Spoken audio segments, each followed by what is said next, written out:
Hey, carrying on from my basic tooltip video where we made a tooltip which will point at you can point at objects and it will show you the name of the object. We're going to build a laser pointer. And equip this tool and equip my laser pointer. You'll see how it works. So I've equipped it and I click and it points. That's all we're going to do. Just make this laser pointer. To get us started, we're going to navigate to my public folder. So I'm going to open my public folder and then make my UI public. Inside my public folder, you'll find a tutorials folder, and inside there is the base tip. It's the orange one. With that done, we need to inspect the tip. Go up one level and find the tip, which is the tip of the tip. It's that grey box on the end there, and we need to start adding some components. We're going to cover a couple of components today. The first one is RayDriver, so that's under Attach Components, Transform Drivers. RayDriver. Now, RayDriver is different from Raycast driver. So if we go back here, it's RayDriver, not Raycast driver. Don't use Raycast driver yet. Use RayDriver. On RayDriver, it takes a point A and a point B and an origin point. The origin point is where the laser starts, and it's perfect. It needs to start right where the cone is. And the local direction is the direction that the laser goes in. That's the Z direction, which is in the blue arrow, and in the positive blue arrow, which is correct as 1. Next, we're going to need a mesh to render the ray of the laser. That's going to be under Attach Component, Assets, Procedural Meshes, and then Segment Mesh. Now, segment mesh has a point A and a point B, and all we're going to do is drop point A to point A of the RayDriver and point B to point B. And then we'll deselect the tip. And you won't see anything yet because we haven't added a mesh renderer, which is under Attach Component, Rendering, Mesh Renderer. Grab the segment mesh, drop it in, and now we've got a pink laser going across. But pink really isn't that impressive. So what we're going to do here is we're going to attach a material. You'll see it goes to checkerboard. That's fine.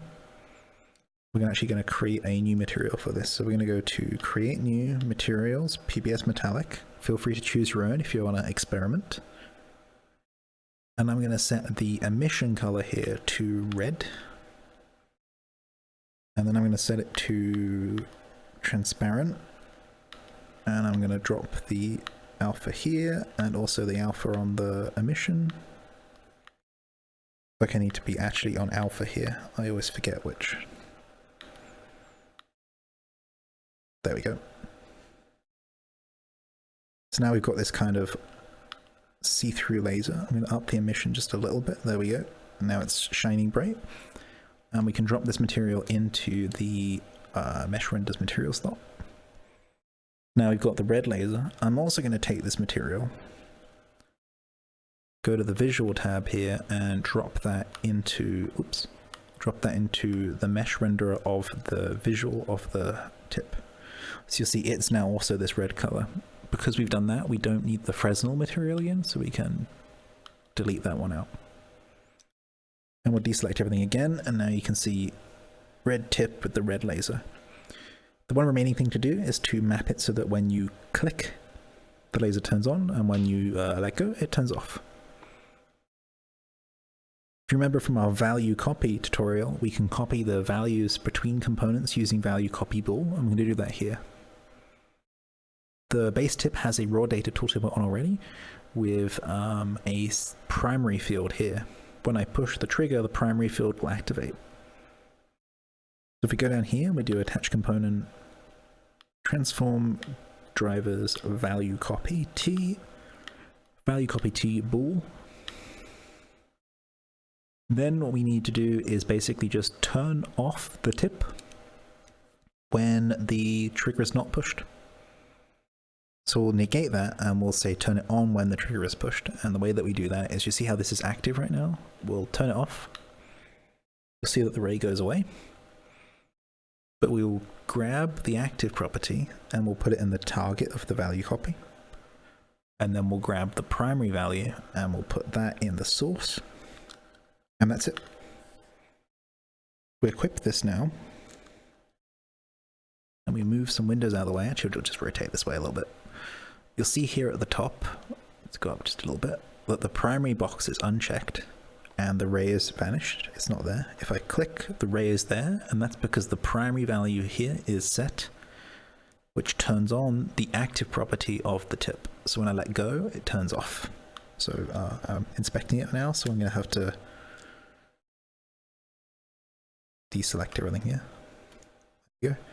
So when I click, it turns on, and when I let go, it turns off.